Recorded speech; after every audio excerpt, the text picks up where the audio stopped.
ನಮಸ್ತೆ ಎಲ್ಲರಿಗೂ. ಇನ್ನೇನು ಯುಗಾದಿ ಹಬ್ಬ ಹತ್ತಿರ ಬರ್ತಾ ಇದೆ. ಸಿಹಿ ತಿಂಡಿ ಮಾಡಲಿಕ್ಕೆ ಎಲ್ಲರೂ ಕಾಯ್ತಾ ಇರ್ತೀರಾ, ಏನು ಮಾಡೋದು ಅಂತ.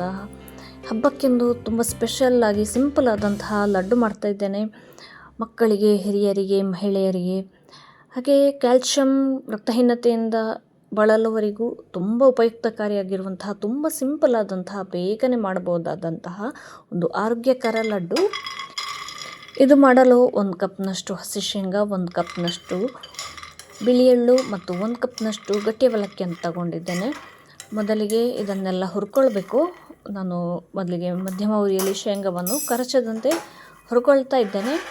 ಈ ಶೇಂಗಾದಲ್ಲಿ ಬಾದಾಮಲ್ಲಿರುವಷ್ಟೇ ಪ್ರೋಟೀನ್ಸ್ ಎಲ್ಲ ಇದೆ, ತುಂಬ ಒಳ್ಳೆಯದು. ಇನ್ನು ಅವಲಕ್ಕಿಯನ್ನು ಹುರ್ಕೊಳ್ತಾ ಇದ್ದೇನೆ. ಅವಲಕ್ಕಿನೂ ಅಷ್ಟೇ ರಕ್ತಹೀನತೆಯಿಂದ ಬಳಲುವವರಿಗೆ ಬಹಳ ಒಳ್ಳೆಯದು. ಈ ಅವಲಕ್ಕಿ ಸ್ವಲ್ಪ ಕ್ರಿಸ್ಪಿ ಆಗೋವರೆಗೆ ಹುರ್ಕೊಂಡ್ರೆ ಸಾಕು, ಜಾಸ್ತಿಯನ್ನು ಹುರ್ಕೊಳ್ಳೋದು ಬೇಡ. ನಂತರ ಇದನ್ನು ತಣ್ಣಲಿಕ್ಕೆ ಹಾಕ್ತಾ ಇದ್ದೇನೆ. ಇನ್ನು ಬಿಳಿ ಎಳ್ಳು, ಅದು 1 ಕಪ್ ತಗೊಂಡಿದ್ದೇನೆ. ಬಿಳಿ ಎಳ್ಳಲ್ಲಿ ಅತ್ಯಧಿಕ ಕ್ಯಾಲ್ಶಿಯಂನ ಅಂಶ ಇದೆ. ನಮ್ಮ ಮೂಳೆಗಳನ್ನು ಬಲಪಡಿಸಲಿಕ್ಕೆ ಬಹಳ ಉತ್ತಮ. ಇದನ್ನು ಮಧ್ಯಮ ಉರಿಯಲ್ಲಿಟ್ಟು ಚಟ್ಪಟ ಆಗುವವರೆಗೆ ಹುರ್ಕೊಳ್ಬೇಕು. ಚಟ್ಪಟ ಆದ್ರೇ ಇದಕ್ಕೆ ಬಹಳ ರುಚಿ ಇರ್ತದೆ. ಹಾಗೆ ಕರಚಬಾರ್ದು, ಕರಚದಂತೆ ಸಣ್ಣ ಉರಿಯಲ್ಲಿಟ್ಟು ಹುರ್ಕೊಂಡ್ರಾಯ್ತು. ಮತ್ತು ತಣ್ಣಲಿಕ್ಕೆ ಬಿಡ್ತಾ ಇದ್ದೇನೆ. ಇನ್ನು ಇದೆಲ್ಲ ಹುರಿದಾದ ನಂತರ ಒಂದು ಪ್ಯಾನಲ್ಲಿ ಸ್ವಲ್ಪ ತುಪ್ಪ ಹಾಕ್ಕೊಂಡು ಸ್ವಲ್ಪ ಗೋಡಂಬಿ ಮತ್ತು ಬಾದಾಮನ್ನು ಸ್ವಲ್ಪ ಹುಡಿ ಮಾಡಿಕೊಂಡು ಕಂದು ಬಣ್ಣ ಬರೋವರೆಗೆ ಹುರ್ಕೊಳ್ಬೇಕು.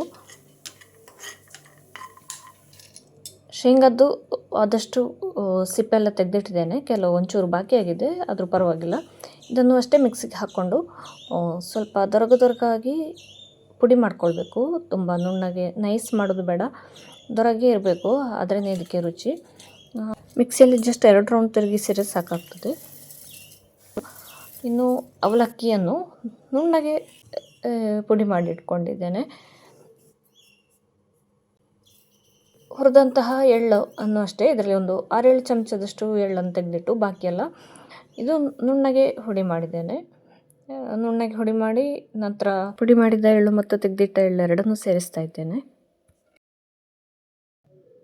ಇದಕ್ಕೆ ಸಿಹಿಗೆ ನಾನು ಅದೇ ಸೇಮ್ ಕಪ್ಪಲ್ಲಿ 1.5 ಕಪ್ ಆಗುವಷ್ಟು ಬೆಲ್ಲ ತುರಿದಿಟ್ಕೊಂಡಿದ್ದೇನೆ. ತುರಿದಿಟ್ಟು ಇದಕ್ಕೆ ಒಂದು 1/4 ಕಪ್ನಷ್ಟು ನೀರನ್ನು ಸೇರಿಸಿ ಬೆಲ್ಲವನ್ನು ಕರಗಿಸಿದ್ರಾಯಿತು. ಇದು ಪಾಕ ಏನು ಮಾಡಲಿಕ್ಕಿಲ್ಲ, ಜಸ್ಟ್ ಸಣ್ಣ ಉರಿಯಲ್ಲಿ ಇಟ್ಕೊಂಡೆ ಇದನ್ನು ಬೆಲ್ಲವನ್ನು ಕರಗಿಸ್ಕೊಳ್ಬೇಕು. ಕರಗಿದ ತಕ್ಷಣ ಬೆಂಕಿ ಆಫ್ ಮಾಡಿ ಇದನ್ನು ತಣ್ಣಲಿಕ್ಕೆ ಬಿಟ್ಟರಾಯಿತು. ಇದಕ್ಕೆ ಪರಿಮಳಕ್ಕೆ ಏಲಕ್ಕಿ ಪುಡಿಯನ್ನು ಸೇರಿಸ್ಕೊಳ್ತಾ ಇದ್ದೇನೆ.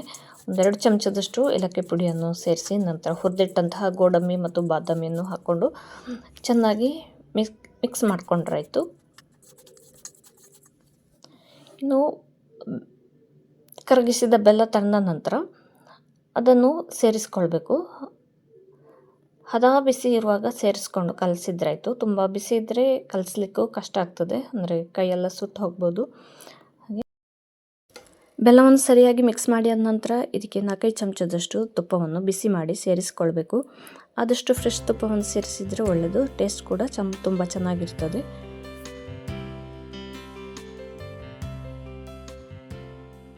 ತುಪ್ಪ ಹಾಕಿ ಕಲಿಸಿದ ನಂತರ ಈ ರೀತಿ ಲಡ್ಡು ಕಟ್ಟಲಿಕ್ಕೆ ಬರಬೇಕು. ತುಂಬ ಗಟ್ಟಿ ಅಂತ ಅನ್ನಿಸಿದರೆ ಮತ್ತೆರಡು ಚಮಚದಷ್ಟು ತುಪ್ಪವನ್ನು ಬಿಸಿ ಮಾಡಿ ಸೇರಿಸ್ಕೊಳ್ಬೋದು. ಇನ್ನು ಕೈಗೆ ಅಂಟ್ತದೆ ಅಂತಾದರೆ ಸ್ವಲ್ಪ ತುಪ್ಪದ ಪಸೆಯನ್ನು ಮಾಡಿಕೊಂಡು ಲಡ್ಡು ಕಟ್ಟಿದ್ರಾಯಿತು. ಆಲ್ರೆಡಿ ನಾವು ಇದಕ್ಕೆ ತುಪ್ಪ ಹಾಕಿರೋದ್ರಿಂದ ಇದು ಹೆಚ್ಚಾಗಿ ಅಂಟುವುದಿಲ್ಲ. ಬೆಲ್ಲವನ್ನೆಲ್ಲ ಮಿಕ್ಸ್ ಮಾಡಿ ಆದ ನಂತರ ಬೇಗನೆ ಲಡ್ಡು ಕಟ್ಟಿದರೆ ಒಳ್ಳೆಯದು. ಜಾಸ್ತಿ ಹೊತ್ತು ಬಿಟ್ಟರೆ ಅದು ಗಟ್ಟಿ ಹಾಕ್ಕೊಂಡು ಬರ್ತದೆ. ನೋಡಿ, ಈ ರೀತಿ ಬೇಗ ಕಟ್ಟಿದರೆ ನಿಮಗೆ ಸುಲಭ ಆಗ್ತದೆ. ಇನ್ನು ನಾವು ಹೊರಗಡೆಯಿಂದ ದುಬಾರಿ ಬೆಲೆಯ ಡ್ರೈ ಫ್ರೂಟ್ಸ್ ಲಡ್ಡನ್ನು ತರ್ತೇವೆ, ಆದರೆ ಅದರಲ್ಲಿ ಬೆಲ್ಲಕ್ಕಿಂತ ಜಾಸ್ತಿ ಸಕ್ಕರೆ ಮತ್ತು ಇನ್ನು ಪ್ರಿಸರ್ವೇಟಿವ್ಸ್ ಎಲ್ಲ ಹಾಕ್ತಾರೆ. ಬಟ್ ಮನೆಯಲ್ಲೇ ತುಂಬ ಸುಲಭವಾಗಿ ಆರೋಗ್ಯಕರವಾದಂತಹ ಲಡ್ಡು ಮಾಡ್ಕೊಳ್ಬೋದು. ತುಂಬ ಈಸಿಯಾದಂತಹ ರೆಸಿಪಿ. ಇನ್ನು ಮಾಡಿ ಇದು 1 ವಾರ ಆದರೂ ಹಾಳಾಗೋದಿಲ್ಲ, ಹೊರಗಡೆನೇ ಇಟ್ಕೊಳ್ಬೋದು. ಲಡ್ಡು ತುಂಬ ಸಾಫ್ಟಾಗಿ ಆಗಿದೆ, ಏನು ಗಟ್ಟಿಯಾಗಿಲ್ಲ, ಬೇಗನೆ ತುಂಡು ಕೂಡ ಆಗ್ತದೆ. ಈ ರುಚಿಯಾದಂತಹ ಒಂದೊಳ್ಳೆಯ ಲಡ್ಡು ರೆಸಿಪಿಯನ್ನು ನೀವು ಮಾಡಿ ನೋಡಿ. ಎಲ್ಲರ ಜೊತೆ ಹಂಚ್ಕೊಳ್ತೀನಿ. ಎಲ್ಲರಿಗೂ ಯುಗಾದಿ ಹಬ್ಬದ ಶುಭಾಶಯಗಳು. ವಿಡಿಯೋ ನೋಡಿದ್ದಕ್ಕಾಗಿ ಧನ್ಯವಾದಗಳು.